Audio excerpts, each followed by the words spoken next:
D'aquesta manera, la plataforma d'afectats per la hipoteca de la Vall del Tenes ha entrat a una oficina de Catalunya Caixa a Bigues i Riells. És una de les accions de pressió de l'entitat perquè els bancs renegociïn les clàusules que ells consideren abusives.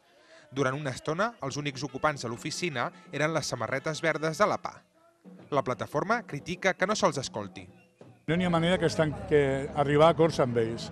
Estem amb la lluita constant de les hipoteques abusives i cada dia ens inventen una història nova.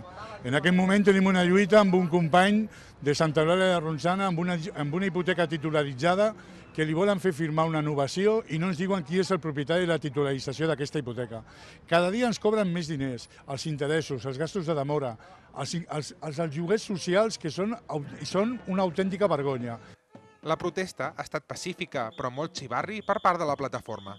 Els seus membres han cridat consignes contra els desnonaments i a favor de l'escarni. Al cap d'una hora, els manifestants han acordat acabar amb la protesta.